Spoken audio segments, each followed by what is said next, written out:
All right, now that we're in InDesign, I'm going to place that image into my project, which is not really a project, it's just a blank sheet of paper right now. Show you how to recognize where the links are, make sure the links are correct, and then package the work. So you can see that the links and the fonts go with packaged work, but they don't go with just a basic InDesign file. And when we're grading your work for this class, we need to be able to see the native InDesign file format, that you're able to make a PDF with all the trim marks pre-press, getting it ready for print. And then we look at all the hidden characters and the typography that you're doing to make sure that you're doing everything correct from start to finish. So we got to have all of these files ready to go.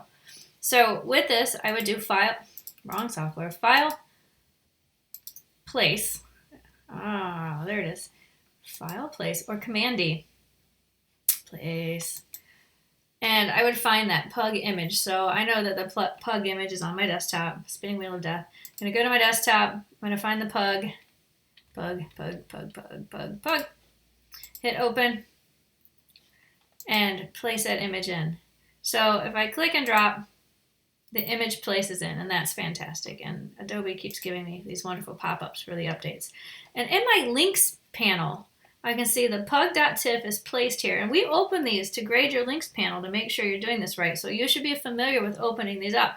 If you don't have the right color mode or the right image size or the right resolution, the printer will send it back. They won't print it for you. So these have to be correct. So when I click on this, I'm seeing actual PPI of 300 and effective PPI of 300. Perfect. Document, CMYK, file type, TIFF, we're good to go. Now, if I wanted to scale this down and do fit content to frame.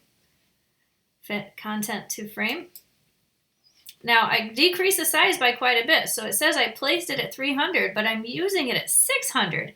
What you want to do is get your measurements first, make it the exact size that you want in Photoshop, and place that in. Right now, we're wasting space.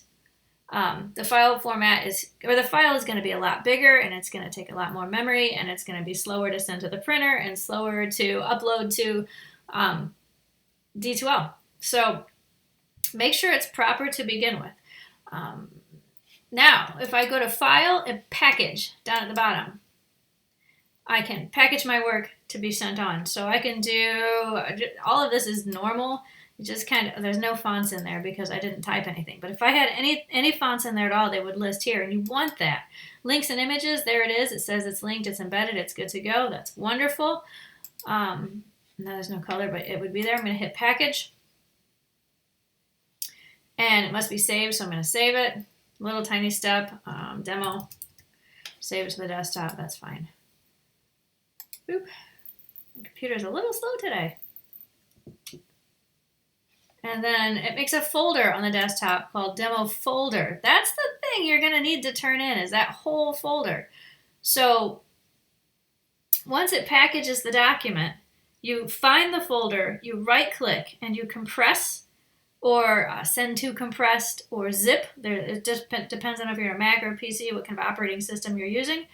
And that's the folder that you turn in. Now, another step in here is you need to make the PDF with trim marks, and that'll be the next video that I upload.